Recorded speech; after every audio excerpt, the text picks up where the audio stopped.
I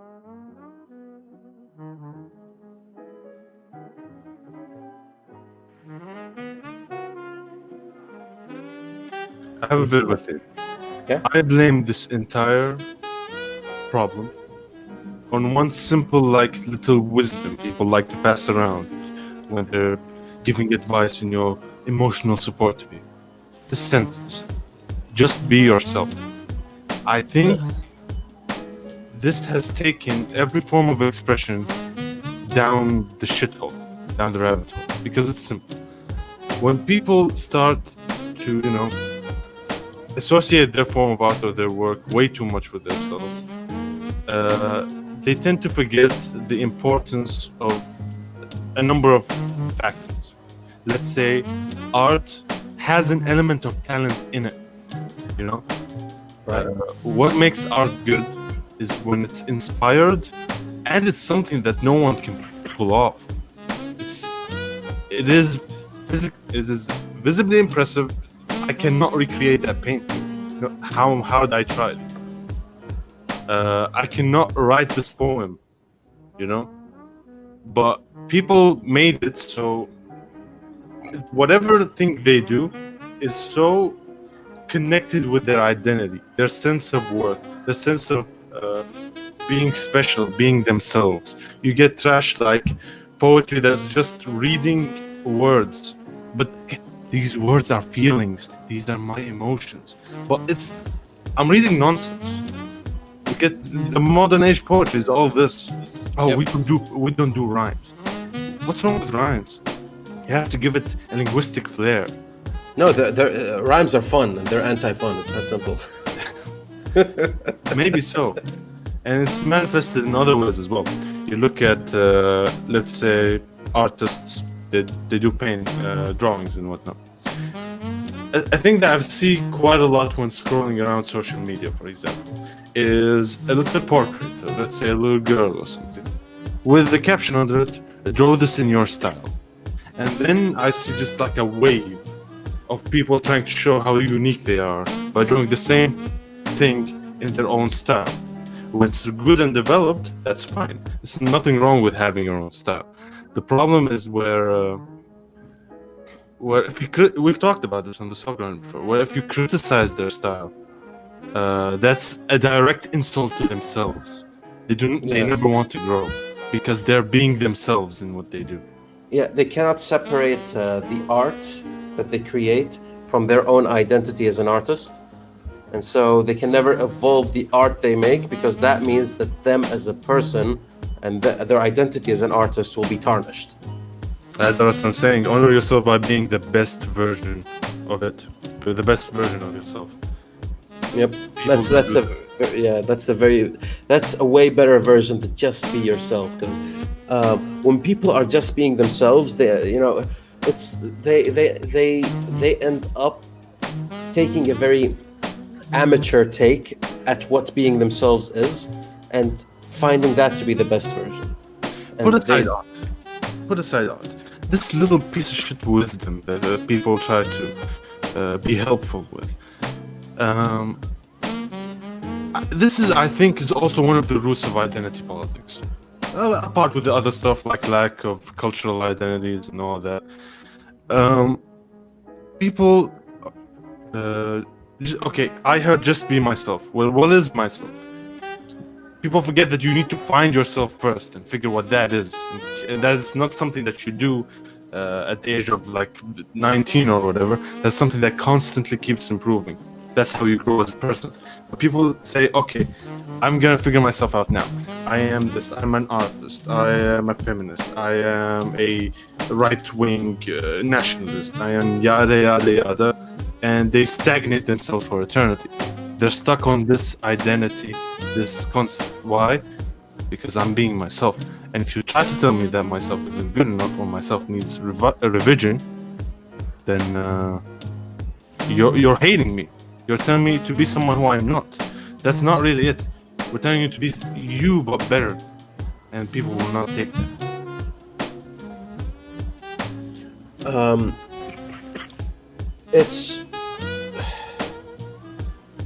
It's utter trash right? As far as I'm concerned, the idea that let me put it this way, nobody said it better than Churchill. In the end, art is without tradition, art is a flock of sheep without a shepherd, right? And without innovation, it is a corpse. So he called out both sides of the spectrum when it comes to this. The Shakespeareans are the corpse, right? No innovation, nothing new. It's just let's fangirl about how one guy did things right 50 years ago, and then you go without tradition, art is a flock of sheep without a shepherd. It's a directionless movement that leads to nowhere and gives you no value. And this is what more like the current state of not even art, like just everything in general right now is going. Look at memes. Like, let's not go far. I'm not the most meme educated person, but I can tell the quality of memes is dwindling. Right? Yeah. I can tell. The fact that a meme dies in like 2 seconds, that's enough to tell me that people don't have the attention span to innovate on and flourish the meme that was just created. They'd rather move on to the next one. They'd rather just go. And it gets diluted way too quickly. Way too quickly. Like the fact that we cannot because here's the thing. Like I remember back when I was really into memes. Usually it's like one meme and it gets used and twisted all around its head in so many different intricate ways that it becomes basically its own art form. That one meme becomes its own fucking art form and how you apply it, right? It's very accessible. Everybody can make it, but it's very powerful depending on how you twist around with it. This is why, dude, there's this video on YouTube I fucking love. Those Nigerian funeral guys who dance or whatever. Yeah. I'm not sure if they're Nigerian, but with the fucking song, it's just fucking lovely, right? Now, here's the thing: people used it. The memes are fun, but the person I believe, the one who actually really innovated it, was a very particular YouTube channel. I forget its name. But basically, the video goes, African funeral meme, and you add EU4 to it, European Universalis 4, a game which I enjoy very much. Now, the video itself has a lot of the game in it and memes about the game, but the first 3 to 4 minutes is basically taking scenes from movies, okay, about things that happened in history, and at the end of it, putting that meme in the end. So fall of Byzantium, and then you see the graves dancing, and all of it is Ottoman fucking hats, right? And then the winged hussar, the next scene, the winged hussars beat the Ottomans back, and then the Polish are the ones who are doing it. And then they show a map of the partitioning of Poland, the process of the partitioning of Poland. And then they show Austria, Prussia, and Russia just, again, doing the same thing. 3 in a row. It's like you saw the historical event go through you with the meme itself. It was so fucking entertaining, right? I enjoyed it so fucking much. And I saw that and I'm like, I don't want this meme to die. I want to see it constantly come back in constant new and innovative ways that flourish this one meme by itself. And that's fucking artistic, right? But it's every time it's a new thing. I can't keep up. I blink and suddenly there are 3 new memes and I'm a boomer if I don't catch up. No, I think you're the boomer. How do you want the Paul Bear's meme to not die when Saudi Arabia brought them over to do a concert or something? They did what? I want to go back to a point I originally wanted to make, and it was about it was before Pokemon, when we discussed how Pokemon is just not exploring its full potential. We were talking about ARMS, right? Yeah. And how it's innovated the versus genre, and I wish more people did it like that, right? I see a lot of I see this job sadly being thrown for indie studios, and I love indie studios, but Remember when I said art is without tradition, art is a flock of sheep without a shepherd? That's what the indie studios are, right? They're just they're too experimental, and they don't have enough experience to actually create a decent gameplay experience, or at least polish it to the point where it's justifiable. And the ones that do explode into like at least not AAA, maybe just something somewhere close to that.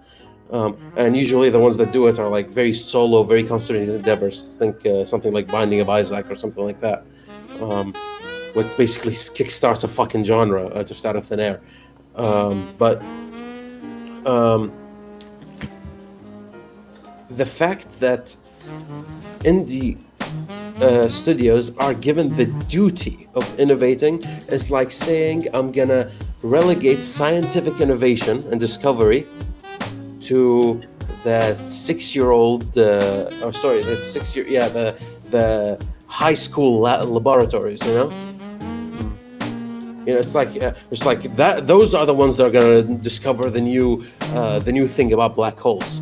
Maybe they would, we've seen kids do crazy things, but what about the fucking high level labs? They're the ones that's supposed to fucking innovate. The AAA industry is supposed to fucking innovate. We need those to make the same technologies that we already have, so we can sell those for money. No, that's the job of the engineer, not of the scientist, right? And here, that's actually another interesting take, because science did it correctly when they did the natural split. Science is about discovering the rules of how things work. Engineers take that rules and fucking make shit out of it. Inventors and all that crap. Shouldn't that split be relevant for art as well? Because I know there are people that aren't particularly good at discovering or creating good art, but they are amazing at finding new ways to allow you to make art, techniques and shit like that. I think the difference between a musician who makes like albums and stuff like that, and an instrument virtuoso, or whatever the fuck they call it, right? The guy who's so good at the instrument, he knows everything about it and how to navigate it. And that guy is the guy who teaches the musicians, right? The musician in this case would be the engineer. The scientist would be the guy who discovers. And for some reason, the guy who just as a master of the instrument, his value is reduced compared to the guy who creates it. But that's not how it goes in science. In science, both are valued equally because both are relevant and important. And I think that's something that's actually missing. Do we have like people who study and like video games as like a fucking format? We don't. We have people who just fucking make video games and that's it. And it's just a bunch of people just sharing tricks with each other. Same thing with the drawing. The last person who did any scientific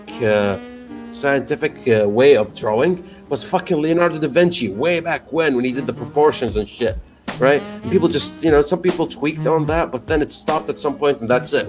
No more discoveries. We're done. No, there's still plenty to do. We need to work on it. We still need the Da Vinci of our era to innovate on the fucking genre. And I think that's something that's missing as well, especially in writing, music, and drawing. These three in particular. We have no scientists for these disciplines, and I call them disciplines for a reason, because there are artists and there's the art discipline, the drawing discipline, and the discipline means it's the acquisition of skill, not the creation of it. And that's something I focused on. Like whenever somebody's like, would you be a good artist? I think I'd be a great artist if I can learn the discipline. Until then, everything will be in my fucking head and it'll be fucking pointless. Most people want to be artists without understanding the art discipline. And that's what, that's where this like, I'm a self-taught artist, comes from. Yeah, of course what you produce will be trash and you'll name it after your own style. That's because, you didn't study the discipline. You refuse to see what the collective knowledge of humanity decided to give you for free. Free of charge. You don't need to spend any time. You can just learn the tricks. No, fuck that shit. I'm gonna do it on my own. I'm gonna reinvent the fucking wheel. it's it's something that fucking really annoys me about people.